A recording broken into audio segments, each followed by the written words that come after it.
So who wrote this book then? Who did it? Who wrote it? He wrote, he's picked it up from museums here and there, I think, and you know. There's the Drovers, of course, and there's Sylvanus Evans from Medjugorje, a dealer. Cattle dealer who always went. The old drover sleeps in his term completed. Throughout his wasted life he cheated. His world is now a narrow bed. Fee, let him cheat her instead. What does this mean in F-I-E? Do you know? I don't know. I've never seen the word before. No, I'm not a scholar. But yeah, perhaps it means "oh my word."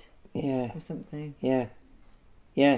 Yes, they had to drive them from this part over they had to go over the top of the mountains. They wouldn't cross before the bridges, because they wouldn't cross the big rivers. They wouldn't go through Carmarthen and the big cities. They'd go over the mountain, top of Tregaron out to Elan Valley, and out to England, of course, and all the way to England with the all the way to the Barnet Fair in England, in London.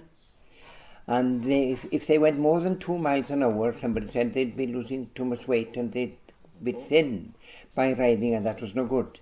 And if they were too thin to sell them in the market in London, they would be going down to the marshes of Kent to feed them up again.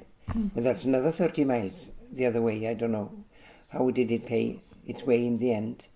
But if you could arrive in Gloucester, there was a lot of people, dealers in Gloucester, sending them on to London, or there were people from London coming down to Gloucester.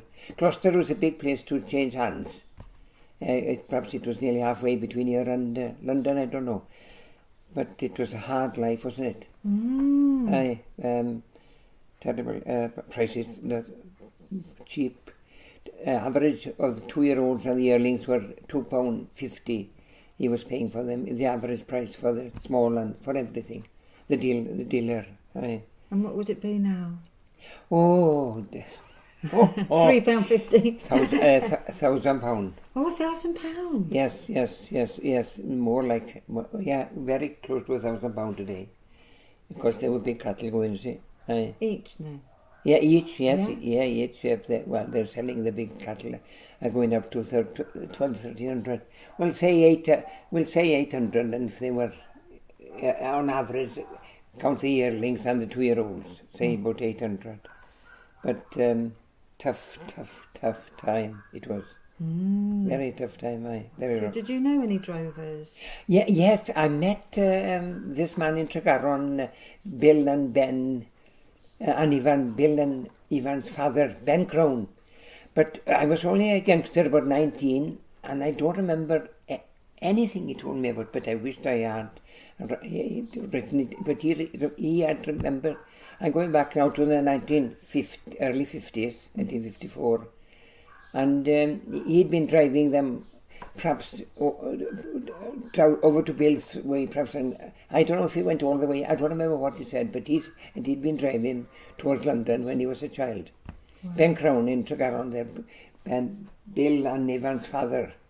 But I wish I were in a pub in Tregaron in 1954 with Joe Hughes here, because he was from Faroes.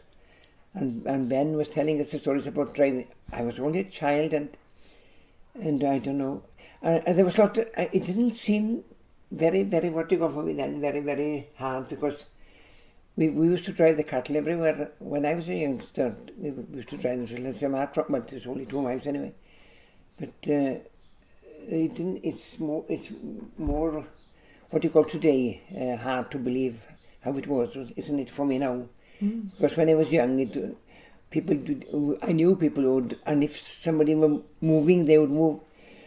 They were moving from farm in Llanfihangel to Monmouth, and they, with horses, before the train, before 1860, and they were stabling in Brecon on the way up, and they were stabling in Brecon on the way back. And when they got back, they couldn't get the horses to eat. They didn't lose any. They just only wanted to sit down, and they were too weak they were done too much to them. About 20 miles it was to do with a horse in a day, you see, and they were doing 50. And it was too much. And they didn't lose any animals, but well, the old Edwards next door was to tell me these stories before his time, well before his time too, but he was only born 1903. But this goes back before the train now, sure, they'd be going by train. But when I was telling him that so-and-so is moving today, Edwards, talking about moving, he said, the biggest move I've heard of, he said, moving from Bullhog here is to Monmouth. Can't imagine it, can you really? No, you can't imagine it, no. No, you cannot. See that dog sleep there? Ah. She's 11. She'll be 12 now in November.